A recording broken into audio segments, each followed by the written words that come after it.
We're joined by Corinne Hodges, CEO of the Association of Women's Business Centers. Corinne, great to have you with us this morning. What do you make of the disparity that we see in women versus men being forced out of the workforce during this pandemic?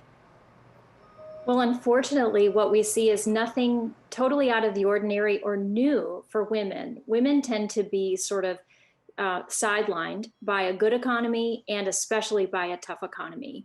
We know that since 1988, when the Women Business Ownership Act was passed by Congress, that women have been underprivileged when it comes to access to those important assets within the economy, such as barriers like access to capital. A closer look here at the household survey on jobs showing that while women lost more jobs than men as a whole in December, white women made significant gains while Black and Hispanic women lost jobs. How do we bridge the racial inequality gap that does exist in the workforce given how harshly minorities have been affected by this pandemic?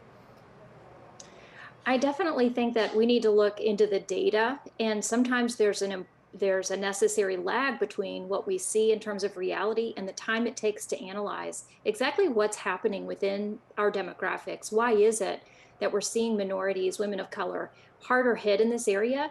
And to that, I just have to turn to the data, which I don't think we fully understand yet. So when it comes to these grants, how are you hoping that they'll be used? Well, we know for a fact how they'll be used, and we're so excited that 20 new women's business centers will be opened across the country, bringing our network to a total of 136 so far. And it certainly goes without saying that half or more of the women served by these entrepreneurship building organizations are women of color. As a matter of fact, several of the new 20 women's business centers are founded within HBCUs. So we know that we'll have a tremendous impact within those areas. I should mention that those women's business centers help women open a business or grow an existing business by providing counseling, training, and one-on-one consulting and mentorship services. Is there a part of this, Corinne, that creates long-term support, long-term guidance, long-term mentorship? Perhaps it's an initial infusion of money, but how do you set up these entrepreneurs and businesses for long-term success?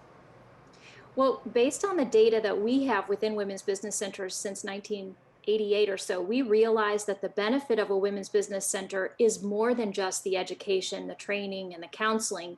When you look at the value of the information, sure, it's powerful, but what really propels women to be more economically independent and to be successful in that business venture is the relationship that they have and that they build with the Women's Business Center. I mean, really, all a Women's Business Center is a conduit of information, whether it's the latest guidance from SBA on a PPP loan or the latest in sort of innovative capital options from local lending institutions. Anyone else could provide, the information, but it's the relationship that women build and the confidence that they're able to gain out of that relationship with their Women's Business Center. Corinne, how do you decide which entrepreneurs receive this funding?